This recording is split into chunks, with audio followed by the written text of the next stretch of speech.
Hola, ¿qué tal? Hoy vamos a hablar un poco sobre el autoritarismo, sobre si México es un país autoritario o no y por qué. Bueno, el autoritarismo en México está muy vinculado a la forma en ejercer el poder, el cual puede ser definido como una forma de centralizar el poder en una persona o en pocas personas y que toman decisiones unilateralmente sin tomar en cuenta a las mayorías o a otros grupos que también están involucrados o que deberían estar involucrados en la toma de decisiones. Bueno, en México el autoritarismo está muy vinculado al presidencialismo. El presidencialismo podemos definirlo como una forma de ejercer el poder que emergió como una estructura centralizada que buscaba sustituir las figuras tradicionales del caudillismo y del caciquismo, ¿no? Los caudillos, los caciques de antaño eran figuras o líderes locales que se suscitaron en muchas partes de la República Mexicana debido a las condiciones geográficas, ¿no? De lo cual vamos a hablar después. Bueno, eh, el presidente se le otorgan en el presidencialismo se le otorgan grandes poderes, metapoderes, superpoderes que va a ejercer de una forma u otra, ¿no? Algunos ven que el presidencialismo tiene sus orígenes, por ejemplo, en instituciones de la época virreinal o de la época colonial en nuestro país. Por ejemplo, ven sus orígenes en el virreinato, en las capitanías generales, eh, y sobre todo en la iglesia. La iglesia, estas instituciones ejercieron un poder muy paternalista, autoritario, con una organización jerárquica muy marcada para con la gente a la cual siempre consideraron como menores de edad, ¿no? Siempre eran eternos menores de edad, no solamente primero con el indígena, después con el mestizo y después incluso hasta con las demás castas, ¿no? Se les considera menores de edad para que no tomaran decisiones o no quisieran participar en la toma de decisiones y quedarán supeditadas a un sistema jerárquico muy rígido, ¿no? Sin embargo, hay un gran parteaguas, ¿no? Después, bueno, vino las épocas de todo el México independiente durante el siglo XIX, se promulga una constitución, aparecen los movimientos liberales, que son los que impulsan la independencia del país, y estos movimientos liberales hablan sobre la mayor participación de la gente en la toma de decisiones. Una mayor participación donde la gente tiene que gobernar y abogan por cuestiones más democráticas. Abogan por cuestiones en las cuales se participe y que la gente deje su minoría de edad. ¿Ok? Entonces, finalmente tenemos una constitución, la de 1857, la cual no da muchos poderes al presidente en ese tiempo. Muchos de estos poderes son distribuidos en las cámaras para poder restringir. No querían un ejecutivo fuerte porque esta persona iba a abusar del poder y lo iba a ejercer de forma arbitraria sobre la gente. Y la gente ya estaba, digamos así, creciendo, ya estaba tomando mayor conciencia para cuestiones políticas. Aunque bueno, todavía faltarían varias épocas o varias décadas para que esto realmente se hiciera cierto. ¿Ok? Otra constitución que llega, que es la de 1917, después de la revolución, después de tumbar precisamente a un hombre fuerte que abusó del poder, en este caso Porfirio Díaz.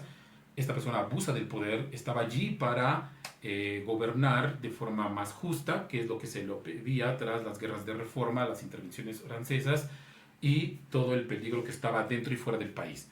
Entonces esta persona es derrocada con movimiento armado porque estaba dejando fuera de la toma de decisiones a los demás grupos. Ya lo dijo el viejo Madero cuando inicia la revolución. Decía, un error principal que comete Porfirio Díaz es que deja fuera de las decisiones, de la toma de decisiones políticas a la clase media, la cual él se incluía, aunque realmente no era clase media, diríamos nosotros, era clase alta porque era millonario, era rico, su familia era una de las más ricas del país.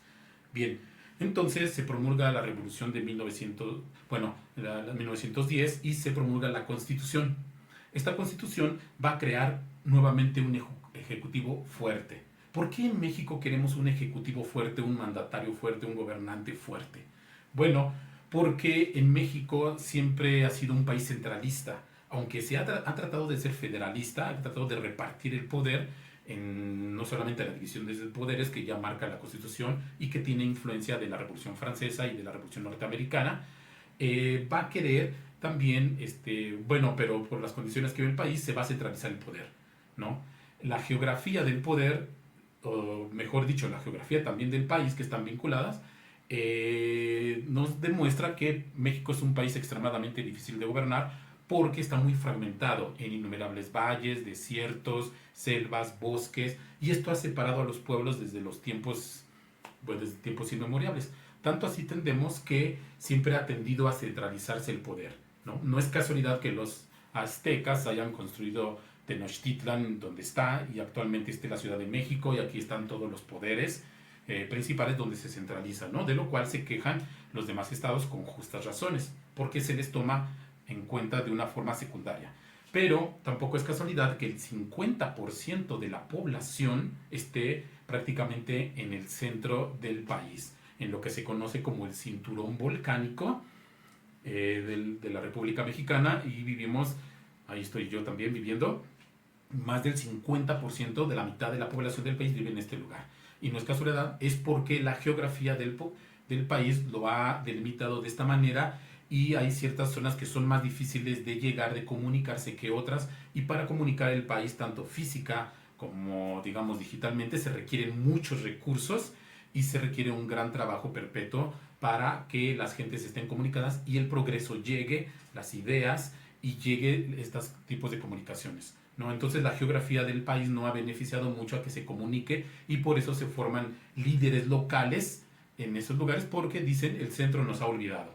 Pero no es tanto que nos olvide o que los haya olvidado, sino que la geografía así nos ha puesto estas trabas. Actualmente con las tecnologías de hoy en día se van a poder ir saneando estas deficiencias poco a poco, ¿no? Entonces la geografía provocó que se crearan cacicazgos locales, que se crearan liderazgos locales ajenos a la República y que muchas regiones no, a la República, al centro de la República, y que muchas regiones se sintieran apartadas, marginadas y no tomadas en cuenta, y por eso se sienten fuera del Plan Nacional de Desarrollo. ¿Ok?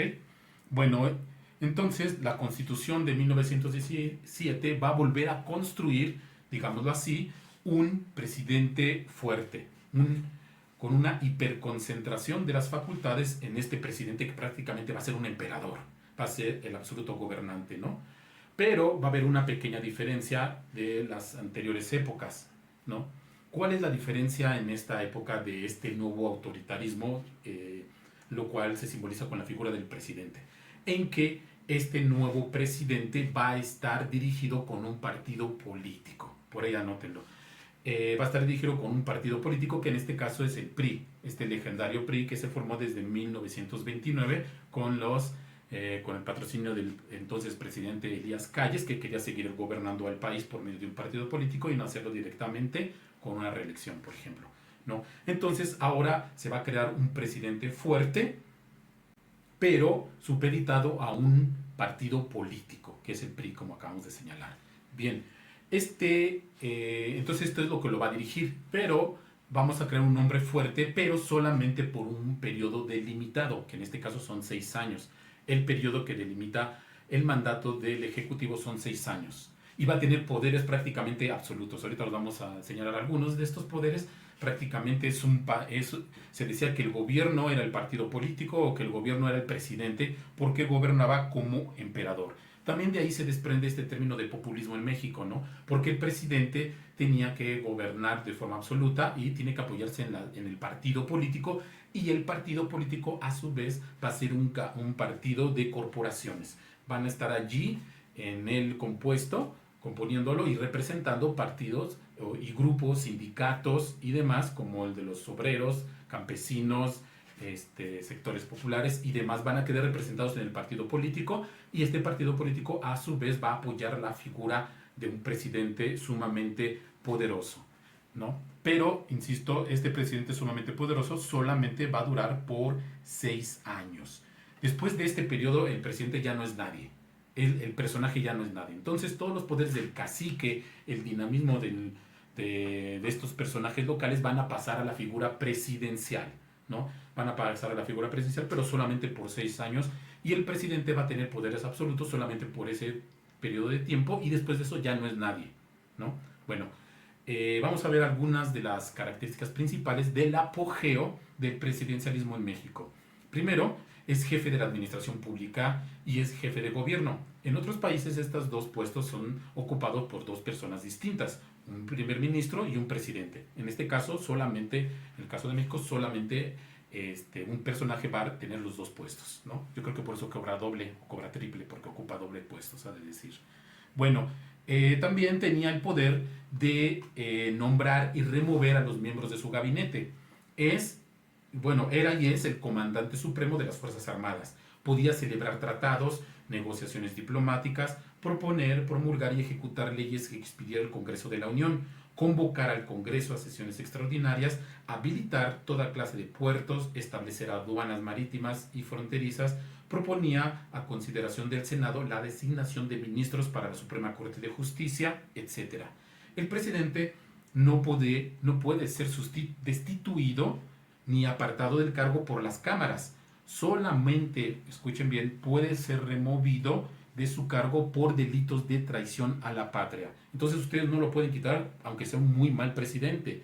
No lo pueden derrocar porque la Constitución lo protege y no está estipulado entonces en estas obligaciones que tiene para el presidente. Simplemente que no traiciona al país y que se le pruebe que está traicionando a la patria. Eso es la única forma en que se le puede remover del puesto, ¿no?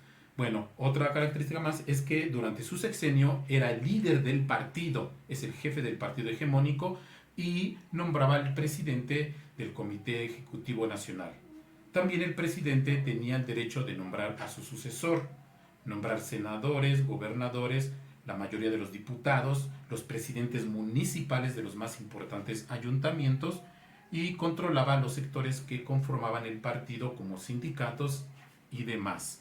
Entonces, como ustedes pueden ver, tenía grandes poderes el presidente. Prácticamente lo único que no podía hacer es volverse a reelegir, ¿no? Lo cual es sagrado aquí en México. No puede volverse a reelegir de ninguna manera, ni inmediato, ni salteado, ni de ninguna manera. No puede alterar su forma de gobierno, o sea, el tiempo que dure en el gobierno, y no puede nombrar como sucesor a alguien de su familia. Tampoco puede hacer eso. Esas son las cosas que prácticamente no puede hacer el presidente. Bien, el apogeo de la figura presidencial es prácticamente de finales de la revolución hasta la promulgación de la independencia, de la revolución, perdón, hasta la década de 1980.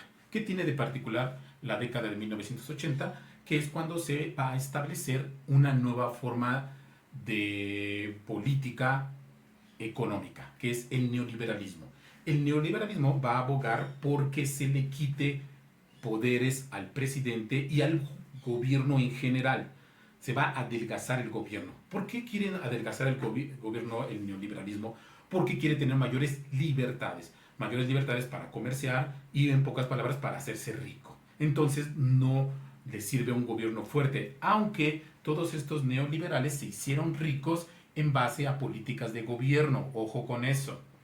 Se hicieron ricos con base a políticas gubernamentales y ahora que ellos ya tienen gran dinero y poder, quieren adelgazar el gobierno. Es una forma de utilizar la escalera y después quitarla para que los que vengan detrás no la puedan utilizar también ellos para fines similares a los de este grupo.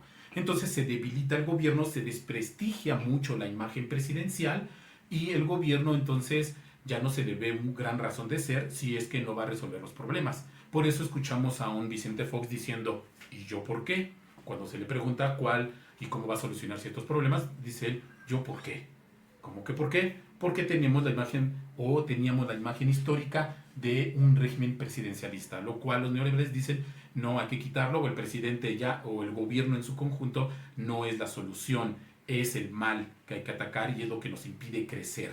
Bueno, será a ellos, no al resto del pueblo. Bien, este debilitamiento del gobierno va a ser aprovechado. ¿Por quién? Por la izquierda. La izquierda va a aprovechar que la derecha, que es usualmente la que apoya el neoliberalismo, es la que, como ellos debilitan el gobierno, no lo quieren utilizar ya más, pero la izquierda va a decir que sí. Porque al mismo tiempo que el neoliberalismo avanza, también avanza la democracia. Tienen que avanzar valores democráticos. Entonces tenemos que la izquierda va a aprovechar esos valores democráticos, el descontento de la gente para tomar el poder y va a volver a fortalecer la figura del presidente y el gobierno en su conjunto, ¿no? Entonces, la izquierda no solamente va a aprovechar este vacío del poder que deja el neoliberalismo en el gobierno, sino que él también va a producir sus propios caciques, va a producir sus propios presidentes poderosos. Por eso no es casualidad que cuando empieza a subir la izquierda lo haga en torno a personajes localizados, localizables, con los cuales tú puedes hablar directamente, con los cuales tú puedes negociar directamente y el pueblo se siente más representado. Tenemos dos casos emblemáticos que son Cuauhtémoc Cárdenas, en su momento, cuando va formando se desprende del PRI y va a formar el PRD, y después tenemos a Andrés Manuel López Obrador cuando forma su partido Moreno. Entonces tenemos que el pueblo primero va a seguir a dos personajes, va a seguir al personaje y ya después sigue a su partido. Ojo con eso, ¿no? Porque la derecha o el neoliberalismo quiere que el poder no esté en torno a un personaje. Ellos pretenden que la gente se acostumbre a votar o a identificarse con el partido, con las instituciones, con su ideología, con la ideología, no con un personaje en particular. En cambio, la izquierda sí va a utilizar otra vez la imagen del personaje carismático que va a estar representado en estos dos individuos que les acabo de mencionar, ¿no? Entonces, se va a volver a retomar la figura del presidente y por eso se le va a tachar al presidente de autoritario y de que no escucha a los demás, pero el presidente insiste que va a escuchar a las masas, que son los que lo ponen en el poder, pero para muchos esto es el resurgimiento del presidencialismo, aunque ya a este presidente ya no se le van a querer otorgar poderes metaconstitucionales como el famoso dedazo en el cual él decía quién le sucedía en el poder y que ya no tuviera tantos poderes como lo tuvo en antaño el presidente o la figura presidencial cuando estuvo en su apogeo. No, ahora va a buscar ser un presidente más cercano a la gente, con menos poderes y que se respeten y que respete la autonomía de ciertos órganos como la Suprema Corte de Justicia, como el INE y otros organismos gubernamentales que deben de tener autonomía del gobierno para que el gobierno no los utilice para sus fines políticos, que es lo que se alega. Pero la gente sí demanda que tenga más poderes para que resuelva sus problemas. ¿Ok? Entonces para unos es bueno que vuelva a resurgir una imagen de un presidente fuerte para que haga justicia social, pero para otros lo ven como un atentado a sus libertades. ¿Ok? ¿Ustedes qué opinan? ¿Necesitamos un presidente fuerte o no? Bueno, muchas gracias y hasta la próxima.